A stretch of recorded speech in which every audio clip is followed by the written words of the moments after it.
xisaabta maanta aynu dhigan doono insha Allah xiisada aan ku xiga waxaynu geli doonaa combined area marka maanta waxaynu dhiganaynaa iyagoo kala qaadan oo mid walba gaarkiisa inuu xallin doonaa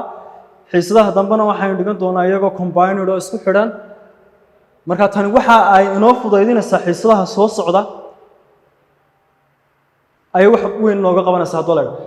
bal waayahay aynu gudubno casharkeena marka chapterkan ku jirnay waa chapter 4 unit kuna waa measurementka marka waxa la inagu yiri qaybta koobaad waxa soo saartaa rectangle-ka area-diisa qaybta labaadna waynu gudbi doonaa marka qaybta koobaad waxa la inagu yiri find the area of this rectangle area-dan layna siiyay ama shape-kan layna siiyay baad soo saaraysaa area-diisa marka koobaad waxaad eegaysaa shape-ka lagu siiyay ama sawirka lagu siiyay wuxuu eegaa rectangle waxa uu yahay rectangle area-diisa maxaa lagu heli jiray rectangle-ka area-diisa waxa lagu soo saari jiray dhinaca dheer oo lagu dhuftay width marka waxaan oranaynaa area-da waxa lagu soo saaraa rectangle-ka length times width marka length-ka ayuu baad ku dhufanaysaa width marka length waa imisa 4 cm times 3 cm oo ah width marka area-da aynu helaynaa maxay noqonaysaa ardaygu 12 cm square marka xisaabta halka basic fudud bay nooga bilaamaysaa insha Allah waxaanu gaaraynaa halkaynu doonayno inaynu gaadhno halka la inaga doonayo inaynu gaadhno marka area-da soo saarna waa 12 cm square waaye bal bida aynu soo saarno shape-kan baa layna siiyay rectangle-ka waxa la inagu yiri area-diisa soo saar just maxaynu samaynaynaa two sides kumaynu isku dhufanaynaa length-ka maxaa la siiyay 5 cm width-kana maxaa la siiyay 2 cm just isku garaac marka length-ka maxaynu ka soo qaadanaynaa first letter-ka L width-kana W area-da length-ka maxaa lagu rectangle-ka maxaa lagu helayaa length-ka oo lagu dhuftay width-ka marka length-ka waa 5 times 2 waa 10 cm square marka multiplication-ki times 2 waa hayso already marka waa 10 cm square square-ka sababta loo raaciyo waa maxay cm kaliya loogu deyn waayo waxaanu leenahay inagoo ka duulayna waxa layna weydiiyay maadaama layna weydiiyay area always area waxa la raacinayaa ama waxa raacaya square way intaas waa entire symbol-ka ee sida lagu soo saaray area-da rectangle marka birtoola waa yar xoogaysan doontaa marka waa inaad basic aad haysaa birtoola waxa iman doonta formula rectangle maxaa lagu helay marka insha Allah waa inaynu garanaynaa qaybta labaad waxa inagu yiri find the radius-ka soo saar radius-ka soo saarayna halka waxa layna siiyay seerka ama goobadan baa laynagu yiri radius-keeda soo saar sida lagu soo saaray radius-keedana waa inaynu garanayno radius goobada maxaa lagu soo saaraa waxa lagu soo saarayaa diameter-ka layna siiyay oo laba loo qaybiyo diameter-ka layna siiyay shape-ka layna siiyay circle-ka diameter-kiisu isleeg aynu u qaybinayna marka diameter-ku waa 20 divided by 2 22 laba u qaybiyo arday waa 10 cm way aan ka gudubno bal tusaalaha labaad oo kale halkan waxa layna siiyay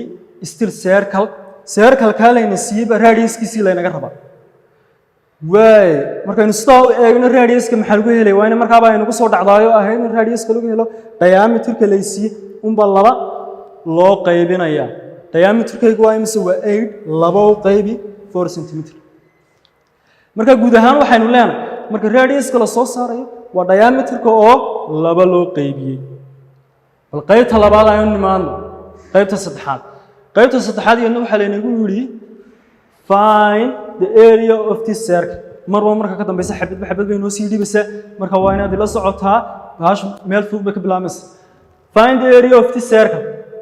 waxa la inagu yiri soo saar circle-kan area-diisa macnaheedu waxa weeye inta uu ku fadhiyo soo saar area-da use adoo isticmaalaya by-da laba yahay way waxa lagu yiraahdaa by-da u qaadanaya 2 divided by 7 halka waxa layna siiyay laba circle labada circle baa laynaga rabaa arday inaynu soo saarno mid walba area-deeda marka waxaad xasuusnaanaysaa qaacidada lagu shaqeynay formulada circle-ka area-deeda lagu helaa maxay ahayd way ardaygii garanaya waa uu ka jawaabay waxay ahayd by times radius square way maxaa lagu helayaa area circle-ka waxa lagu helayaa by-da la siiyay oo lagu dhuftay radius-kii la isku wargeeyay radius-kuna waxa lagu iimanayaa already macalinka ku siinayaba marka macalinku already wixii uu ku siiyay adi maxaa laga rabaa waxay soo gaadhin waxay iman doontaa meel adigu aad ka shaqeyn doonto waa times isku qayb aan kugu badbadalo by-da maxay u qaadaa lagu 2 divided by 7 times radius waa imisa 14 waa 14 marka square ba halka la socday square kaas muxuu ka turjumayaa laba jeer baa la isku dhufanaya laba jeer baa la kala qaadaya 14 times 14 aynu fudaydino hadaba shaqada aynu bilowno waaye halkan 7 waa 1 halkan 7 qaybi waa 2 marka waxaynu leenahay maadaama wax isku qaybsamaya aanu jirin isku garaac numberska xaga sare noo yaala isku garaac 22 times 14 times 2 maxay noo soo baxaysaa arday bal qalinka iyo buuga isa saar bal waay maxaynu oranaynaa 14 times 2 maxay soo baxday 28 28 times 2 maxay noo soo baxaysaa haye wala isku dhufo 28 times 2 wala isku raacno 22 times 28 waay waxa ku soo baxa ayaad halka ku qoraysa 28 times 2 waay 2 times 8 was 16 2 times 2 4 5 space 2 times 8 16 5 waay maxay noo soo baxay maxaa inoo soo baxay waxa inoo soo baxaya 616 waxa noo soo baxay 616 cm square way marka halkaas markii halkaas soo gaadho waxa weeye waa times t marka waa inaad garanayso bal xabadda labaad aynu imaano xabadda labaad maxaa leeyahay guuri waxa soo saartay area circle maxaa leeyahay siiyay waxa leeyahay siiyay radius kiimsu macalinku siiyay 7 cm already marka 7 cm lagu siiyo radius-ka by-dana lagu siiyo 22 divided by 7 waa in area soo saar karto number 1 maxaad sameynaysaa formulada qoranaysa oo ahayd area by r square by-da maxaad haysataa 22 divided by 7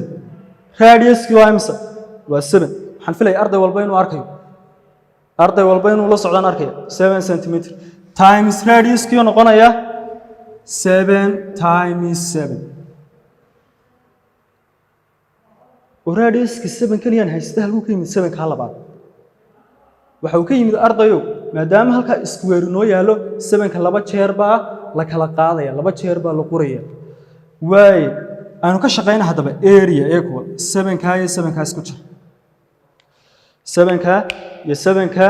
isku jir halkan 7 u qaybi waa 1 halkan 7 u qaybi waa 1 maxaa dusha sare ku soo haray 22 times 7 oo soo baxaysa markaan isku garaacno 154 cm square marka guud ahaan waxaan filayaa